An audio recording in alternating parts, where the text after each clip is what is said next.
Welcome. Good morning. Good morning. Good. Yes, it is a good morning. Those two words are now connected. Excellent.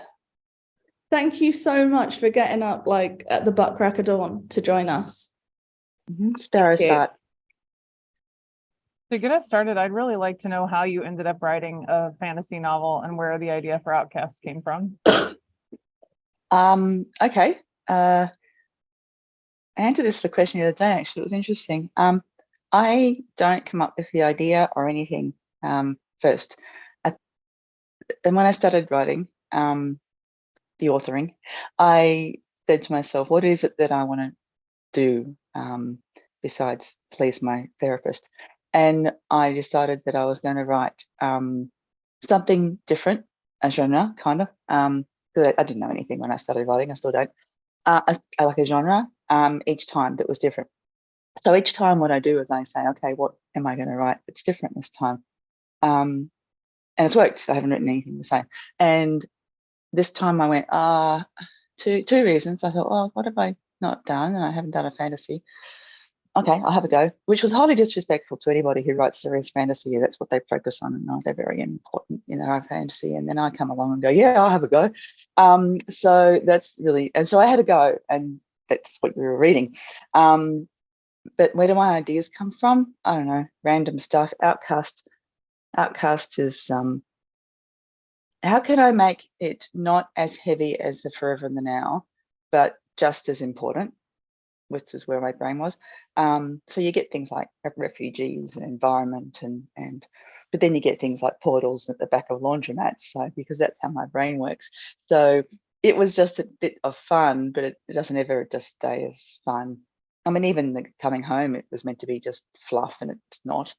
So yeah, the ideas come from important things, and then I tend to put irreverence and humor to. I use humor to make a point of something serious, or and so I was thinking, how can I make this humorous, these important events? And that's where I go into every novel. Amazing. I've got another question here from a fellow shorty. Why is everyone so tall? What? Sorry, what was that? Why do I make everyone so tall? Yeah, like I said in my reactions, 100% want to climb Ori like a tree. But I know that you and I are short. So why are the tall? Well, yeah, I'm teeny. I know. Lee Linda thinks I'm hilarious because there's a photo of me sitting on a bench and she reckons I'm a gnome. No, you've read Out of Magic, and you know that Kath Munro is only 5'4". She's tiny.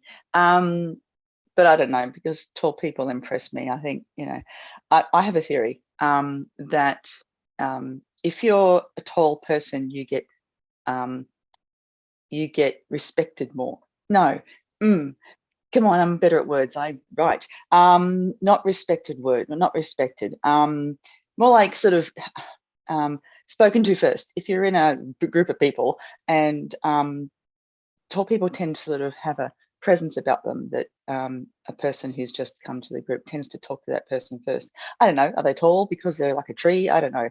Short people get lost. They're like, in the grass. I don't know, but that's what's happened to me. So that's why I tend to, maybe short people have a thing where they have to use some type of thing to compensate, like idiotic humor or something like that. I don't know, idiotic humor. So yeah, I don't know, that's my theory. So I write tall people. Well, I'm tall and boring, so I can confirm.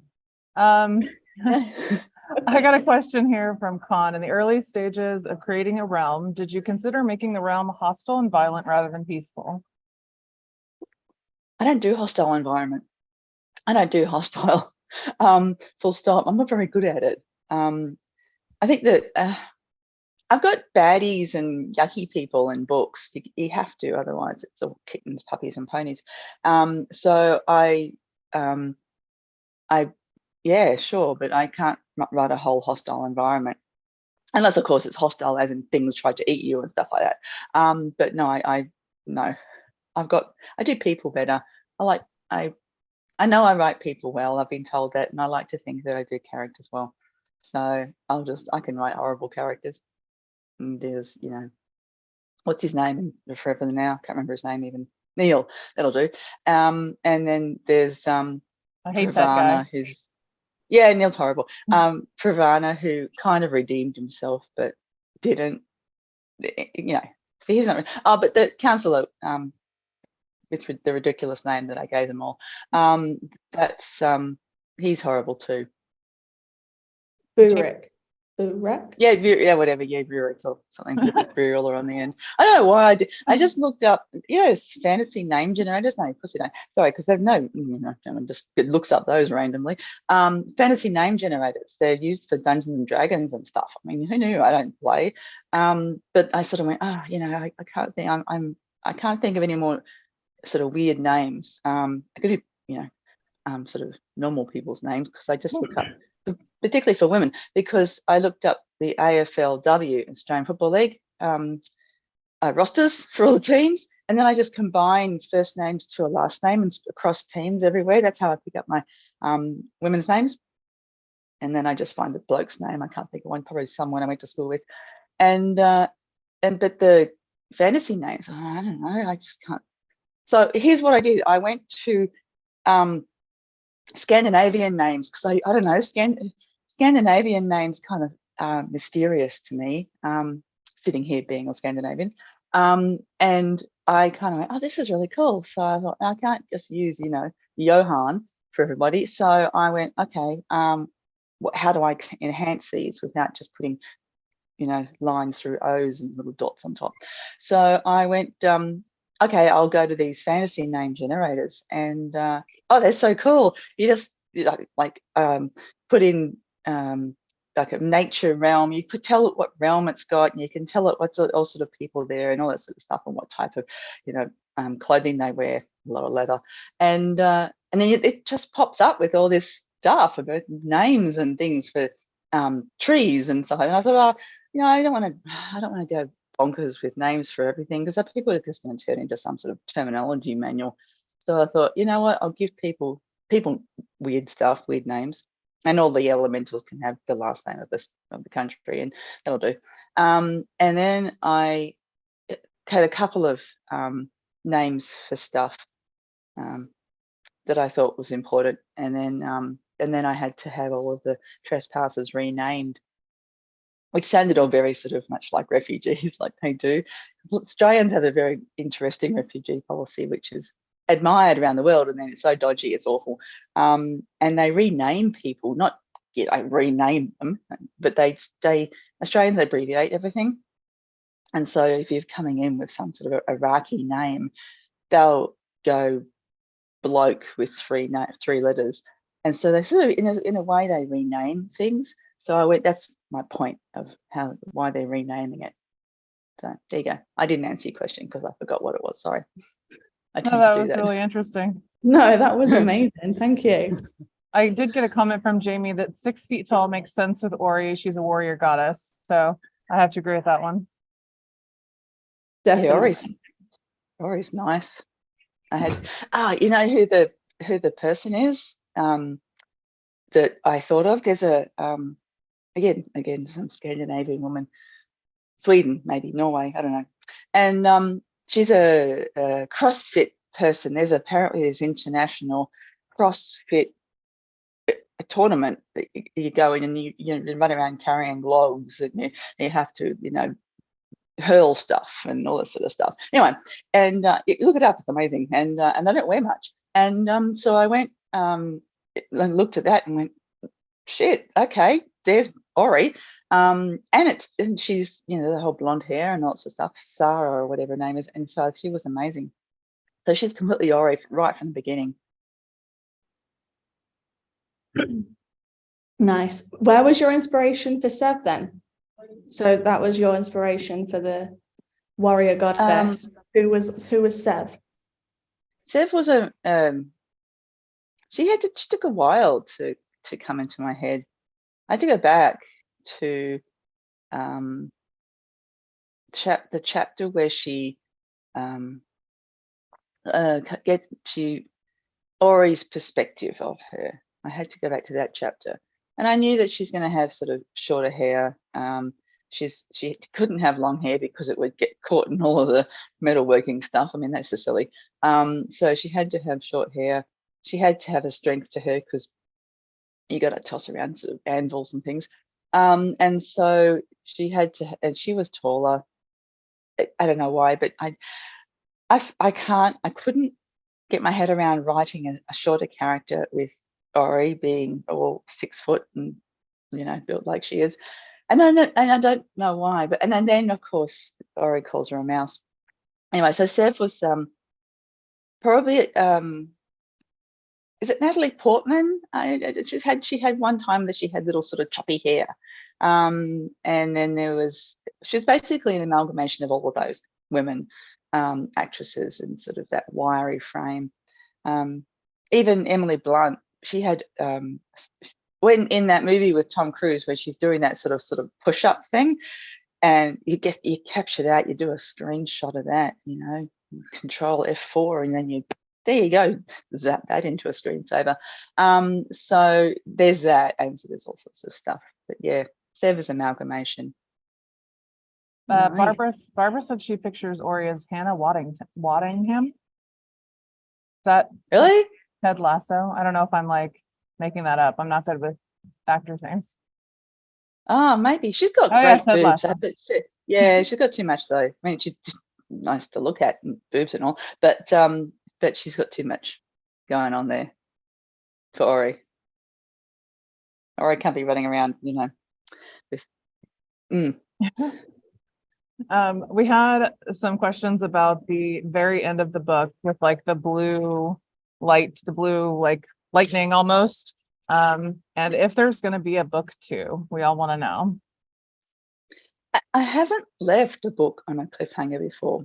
They're sort of all wrapped up and then off they go into happy ever after, except for Forever Now, but whatever. And I haven't done that before, and I'm like, oh, okay, that's cool. Again, I haven't done it before. Why not? So I thought, okay, I'll see how I go. I wasn't going to. I was going to have them finish, and you know, then off they go. But I thought, no, you know what? I like this world, and there's too much in it to leave alone. I could. Oh, the new seer. Australians have to be careful how to pronounce the word steer because it sounds like fear. So we're all running around singing chandelier. So it's steer, and I want to maybe do something to her. She could come along and be whatever. Ori and Sev are doing their thing. They're off, you know, gallivanting around doing stuff. There could be one of the guard members who takes Pravana's place because he's off to university learning how to use contractions. I don't know. I've got to find somebody, but I will. I like the idea of visiting Briola again. Definitely. We'll all be at the front of the queue for the passport. I have a question here from Jamie. Do you feel the same about technology as Sev does? Because she doesn't get much. No, and I did that on purpose because did you notice? I mean, obviously you did because you read it there. But all the pop references all the way through the book is meant to show that even though she doesn't like technology and doesn't use technology, she can't help being immersed in it because it's so much part of our lives. So that was meant to be the sort of juxtaposition there. Am I like that? To me, it's a necessary evil. I have to use it. I don't like sort of, this sounds dreadful because I'm looking at a whole bunch of people, but I don't like people generally because people generally overstimulate me because I get sort of overwhelmed by a lot of people, a lot of noise, that sort of stuff. This is nice because you're all organized into rectangles. And so I'm not a great fan of being immersed in technology like TikTok. I can't even with TikTok. It's the weirdest thing, something like TikTok, because you open it and suddenly you're presented with a timeline sort of scroll of this stuff that you didn't ask for, and it's there. And so I don't use TikTok, and I'm useless. I use the same in Instagram and Facebook and Twitter. I tend to sort of use the same thing. I post the same thing across all three platforms, like Melissa Braden does. It's really good. And Mila does that too. There's a whole bunch of people who do that. It's really cool. But then I might add my own individual thing. And Twitter, I'm all over the place. I just yak in Twitter. It's great. So I do use social media to promote. And I've always used Twitter just to sort of be a presence online. So I don't sort of assault everybody with my book promotion.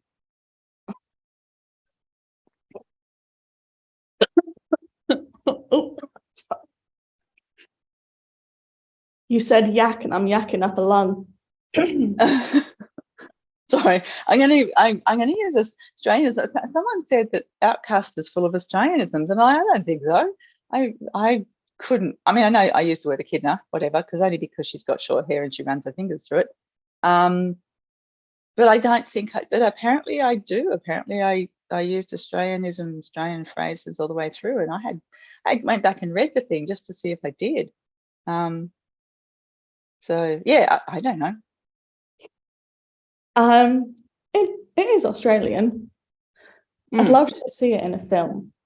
Like, here's a question for you. Like, obviously Seb is full-blown Aussie, but what accent did you hear in your head when you were writing the Briulans?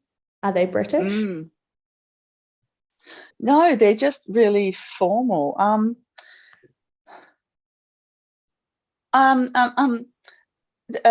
Orlando Bloom and the Viggo Mortensen, that sort of Lord of the Rings formality, take themselves very seriously sort of thing. And that's why Ori could slip into more casual speech quite easily, because she's looking for change and she wants to make differences. And not that using contractions is making a difference, but it makes it more informal, and therefore she feels that she can actually sort of be more flexible.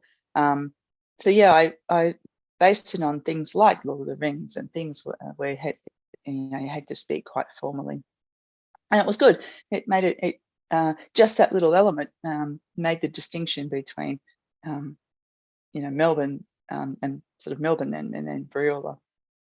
And because as soon as she hops through the laundromat portal, she has to be confronted with quite formal speech from the very get-go, with a group of guard members all sort of waving bows and arrows at her. Yeah. The commentary she has when, like, at the beginning when all of this is going down, personal favorite for that was, "Oh, what fresh hell is this?" when she's in the arena. Yep. I have a question here from Jamie. How did you come up with the concept of elements and power sourcing and the different hierarchies, as it were, with elemental power? Yeah, that's all based on the environment. I know I looked at those websites from as out there as those websites that talk about the elements of yoga and Reiki and stuff like that, all the way through to elements. So I looked at the periodic table, that sort of thing, and then I had a heart attack and flashbacks to high school, so I pulled back a bit from that, and then I sort of looked in the middle and went, oh, that's all about balance. Let's not put them in a line. Let's not put them in a chronological sort of numberings and ordinal numbers. So I looked at how they could be. I looked at a circle actually and thought, okay, these things could go in a circle and all sort of balance and face inwards, and whatever they're all facing inwards to is that thing that's being balanced. So I looked at that because I knew I was going to have a sort of a analogy to refugees, but I needed something else. I couldn't just do that because then it becomes a bit preachy, and I didn't want that. It was meant to be light. I went what am I going to do that's not as heavy as the Forever Now? And I went to Outcast, and I absolutely threw my sense of humor, ramped it up, and just shoved it into this book, because that a lot of that was me, and how I would come up with and respond to things. So I know I went to town on it. I loved that piece of it. I highlighted so many of the witty one-liners. They had me laughing the whole time. One of my favorite ones, actually, I think I've got it highlighted right here. She gave a short, slightly hysterical laugh. Holy hell, she breathed, I'm Elsa. And I just really related to Sev's reactions to everything, to the realm, to the powers, just kind of like in awe and shock and denial all rolled into one. And she's just kind of walking around, dropping these casual observations of things that are happening, but in the most hilarious way possible. I really love that. I think her observation of life and her way to deal with life is to use humor to make it less important, but then to also highlight how important it is, if that makes sense. So even when her identity is stolen, she sort of has horizontal eyelid closing as her version of sleeping and all that sort of stuff. I tried to make her deal with something as important as your identity being stolen and thugs coming after you. It was pointed out to me that some thugs running after you, they wouldn't run after you for $5,000. It would, they'd write that off as just an oops. So I kind of went, oh, oops, myself, too bad. It's $5,000. They're very serious people, and so they ran after her for $5,000. But yeah, she had to make references to. The director would say cut any moment now while she's absolutely powering along trying to get away, and then has to dash into a laundromat. So I tried to do all that, all that sort of stuff when she's in the facility for the first time and she gets woken up by the guard, and she's sort of, I tried to describe it. I tried to do a lot of descriptions. So when she's saying to the guard, and she's going da, da, da, da, really quickly, and then she goes, and then she sort of double-handed gestures out the window to that. I'm so glad that when I write, sometimes I'm not looked at. I tend to just write in a little sort of cave, because I'm sure it would look really bizarre with all the facial expressions that I practice and try to feel so I can describe them, and the gesturing that I do, because I have her talking with her hands, because that's exactly what I'm doing. The reason I'm not is because I'm holding a mug of coffee. When I finish it, I will be talking with my hands. So yeah, I tried to use the humor as a deflection, even when she tries to have the sprinting to the Counter Olympics at the bank, all that sort of stuff. Brilliant. I think we've all felt it. She was like, Sev was speaking what we all thought, like with the bank melting underneath and then throttling. Yeah, poor Pauline. I mean, she's, I mean, I can imagine, I tried to imagine Sev from Pauline's point of view, and just slightly manic, eyes wide, sort of clutching at the counter. I'm Knuckles White person who's having a freak out because her account zero, and trying to be polite, but in that contained way where you talk through your teeth. And she's sort of, you're the account holder. Yes, I'm the account holder. Please find my money. That type of thing, and putting full stops between every single word. So that was good to imagine that, because Pauline sort of it can't work out why this person is asking about herself in the third person, and then has to sort of close her account. Well, your account has got nothing in it. You have to have it closed. Well, that's right. I want it closed. Can I open a new account? Sure. Can I block my own account? And then I had her imagining it as a long sentence, a long one, where she talks about the cats burying her body underneath the floorboards and hiding the money as well, and then there's all this sort of stuff, and having that long sentence about these cats that do something to her, and then it's a short one, which is how I write. It was commented on that I write with beats, and the long sentences there to progress the movement, suddenly we have to pick up speed. And so they're long sentences, all this sort of stuff. And then a short, sharp, or a little quite, like the one I did for when Gino came downstairs, Ascal, and she's Ascal, Sev has marched at Skull or whatever. No, Ascal's discovered that she can work permanently at night time. So he's had a heart attack and gone, oh my God. And then they go into the kitchen to have their hot chocolate because they don't drink coffee. Oh my God. And then so they're talking and Gina comes downstairs and I have her move through the space. So she comes downstairs, goes to the jug, finds it warm enough, pours herself the hot chocolate and comes and sits down. And it's all this one movement. And then you get whispering about the important is as loud as shouting about the irrelevant. Bang. And I wanted to make that quote stand out because it's important for her to be aware of suddenly what's going on. So in my head, because I see it all in film, I see her moving through the space and the camera's following her doing this sort of stuff. And then the camera stops at her and then she says this line. And then off they go. Oh, I love that. I love that. I have a question here from Clara. I was wondering if elements were symbolizing real inner strength that each of us have and makes us belong to a group, or is it just imaginary elemental, and am I reading between the lines when there is nothing to read? No, read every single piece of blank between lines. Absolutely, I can find metaphors in all my writing and unexpected things that I didn't realize I was writing. Elemental stuff, elements. I would say that yes, they probably have a. I would say we all I wanted to write something about how we all have the 10 elements in us. And yet one occasionally comes out as it's the dominant one, but it's not all of them are there.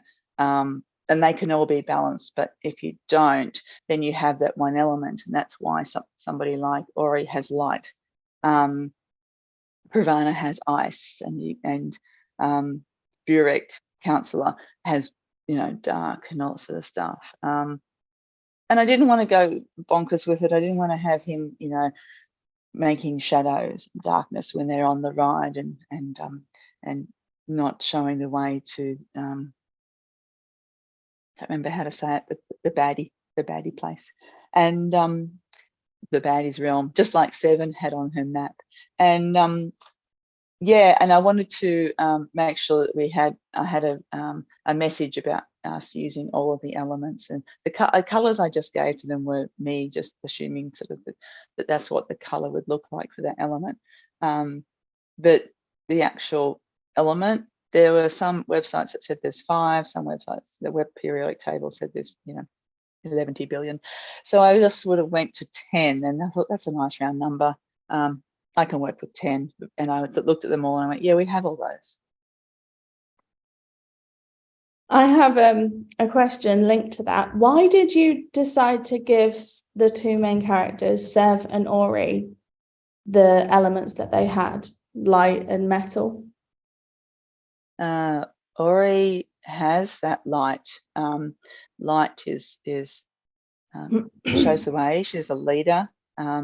She is able to cast a light on a situation that can be hidden, like the situation where the counsellors were running rings around their father because he'd lost the ability to see what was right in front of him.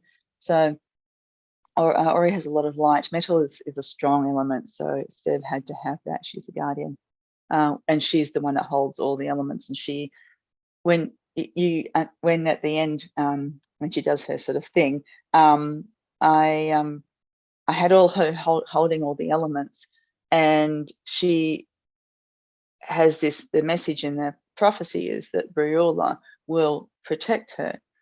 And she is Briola, and therefore she is all of us. So therefore all of us have the 10 elements. So that's where my head was going. I like it. I have a question for you. It's something that I hear talked about a lot on Twitter and was mentioned here on the call for the book club half of this. You have a very unique voice as an author. It comes through in all of your books, no matter what genre you're writing. And I'm curious, where you think that voice comes from and kind of what goes into that for you. I write how I talk, but it clearly, because you've spoken to me, and then, this is how I talk, and I can't write any other way except how I talk. And I write with backfill. So I start a sentence and then I put M dashes in. I'm in love with M dashes, or a comma or whatever, commas are boring. So I write something and then I go, oh, I haven't actually given enough information. So I put that information there in the middle and then off I go again. So I talk like that. I don't know if it's an Australian thing. It's a me thing, perhaps. And I don't know how to change that. I was reading Georgia Pierce just recently, reading it obviously for enjoyment, but reading it to see if that's how anybody else writes. No, they write properly. They actually write a sentence that makes sense. You start at the beginning, you continue the sentence, and you finish the sentence, and there's a sentence. And I don't do that. So I don't know how to change it. I have a go at it, and to me, to my ear and to my eyes, it doesn't sound right. It doesn't have the beat. I write in rhythm, so I look at syllables and things like that. So if I was saying that such and such, Pravana had the elements of metal and ice, I'd put ice at the end. Pravana had the elements of ice and metal, doesn't have the rhythm. So to me, I actually have to have ice at the end. So Pravana had the ice, Pravana had the elements of metal and ice. That's the rhythm of that sentence, and that's how I write. So I will actually sit there, and it takes me forever. But there's some bits and pieces that I will write that I think, no, that just doesn't sound good to me. So I will rewrite that sentence. That's my voice. I actually have a question that I've only just noticed from Twitter. The actual question is, what's your writing process? So could you expand on your writing process with this rhythm of the sentences and your voice? That's probably the most important thing that I do. Other than that, my writing process is to send myself emails of things that I've thought of, and I could be doing anything. And I sometimes think of good stuff in the shower. I might think of when I'm in the middle of I think of a lot of things when I'm driving, which is not good. So the amount of times that I've actually used the very handy side of the road, and we live in Bendigo, which is the traffic jam is 3 cars, so it's not too hard to sort of pull over and not be a hazard. So I've done that. When I was riding coming home, I was in Melbourne and walking my son to school, and a 10-minute journey that should have been took half an hour, because every now and then I'd have to speak into notes or send myself emails, and he'd get to the point where he'd just lean on fences and go, "You're done." So my writing process is very ad hoc, and I don't have any discipline. I don't sit down and do 3 hours of writing and have a word count or a word goal or anything like that. It just sort of, if I get to write, I write. If I don't get to it, I don't get to it. And that comes down to my head as well documented, because I make sure it is, that I am mental. So I write whenever my head's behaving itself. And if it's not, if I'm having a really bad day, then I have to learn to accept that, which I haven't done for too long. So now I do, and go whatever, and then I'll go and vacuum or something. Awesome. We have a couple of questions, but we're mindful of the time. So are you okay with two, one questions? Go for it. Go for it. As long as people want to hang around, I'm happy to yak. Yep. Okay, so I've got a question here from Facebook. Why did you decide to make Alex Briulan, like that twist? That was a late thought. It sounds disrespectful to him as a character. I like to respect my characters, even if they're horrible. It sounds disrespectful to him that I just sort of went, I need you to be something else than just being a flatmate. I need you to have a reason for. I built the whole world going backwards. I went back to the chapter where Sarah's reflecting on how long she's known Alex, and how what happened is where he offered her a place in his flat when she was 18, and I wanted to go why. And then I went back and I went, okay, so now I think I know why. And so then I went back and filled in the little bits about where he's got warmth, and you get this sort of extra sort of breadcrumbs. And then I went, okay, all right, what is the reason for that? Is he just going to be hanging out in Melbourne forever, and he's going to, Seb comes back and goes, hey, hi, I'm the Guardian, and see you later. So I thought, okay, he can come back with her. But then he's going to have something more than just being the flatmate, because she can't turn up saying, hey, I'm the Guardian, and by the way, this is Alex, and he's no importance or anything like that. So, he's just back in Barilla. So I built him as I went, and suddenly he became important. So then I went back and I gave him more importance. And then I realized that, okay, you know what? He can be the cousin of Ascal. And then, well, hang on, if he's a cousin, then that means that Gino has a sister. Okay, let's go back a bit and chuck in a sister. So I had to I backfilled the entire way, and I world built the entire way. And I had a number of authors who I contact and chat with, who are quietly horrified at the concept of me not world building properly and not planning, because you're supposed to apparently plan a fantasy, and I had no idea. I just did. Right. It happened. It occurred. It fell off out of my head and onto the page. Amazing. I have a question for you. Why did you decide to make Seb's parents kick her out after she came out, and her ending up homeless? I know that's something that a lot of queer people face, and I'm just wondering why that's the decision you made for that part. Because of that first, I had some serious messages in the book, and that was one of them, about the idea that she's an outcast. That was the whole for the first time. No, not wrong one. For one of the times, I had the title first, and I wanted to demonstrate that we can be outcasts in all situations. So that was the point of having her being an outcast from the get-go. And then she's an outcast in Briola, and she's an outcast because she's different, and all sorts of stuff. And we can be outcasts to ourselves because we're not true to ourselves. So there's all these different meanings from it. So that's one of the meanings very early on, that I knew that she had to have been dismissed as a person. That's beautiful. Yeah, I have one final question. Sorry, Jade. One final question. If you were to have any of the 10 elemental powers, which one would you want? See, that's not fair. I've just been talking about how you have all 10. All right, so if I had all 10 but one was out there,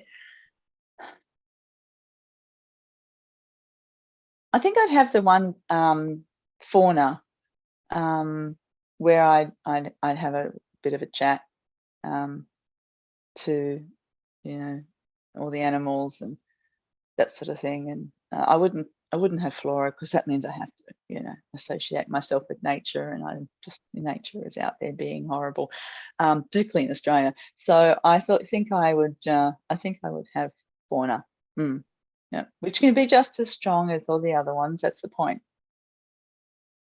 That's amazing. All right, well, And we're kangaroos. yeah, the wildlife in Australia scares me. Kangaroos are not as kangaroos. Everyone thinks, oh, kangaroos are so cute. No, a decent sized red kangaroo, which is the biggest one, which is up to 2 meters tall, sitting back on its tail, it can disembowel you with its claws. So it's not a friendly animal. They get grumpy, and the people think, oh, they're just jumping about in the streets. And well, no, not really, except the fact that we've got a golf course down the road, and so we had one that had got into our backyard by accident and couldn't jump the 6-foot fence. They normally can jump 6 feet, but it hadn't. So it was, and they growl quite like a tiger. So yeah, and it jumped out from the bushes it had been hiding in the back of our backyard. So it scared the crap out of me. All right, and on that note, Yeah. we're at 12 past, so I just want to thank you for your time and coming in and answering our questions. We had a great time. We're really looking forward to whatever's coming next, and we hope to have you again. Thank everybody for being here today. Bye. Bye. Bye. Thank you.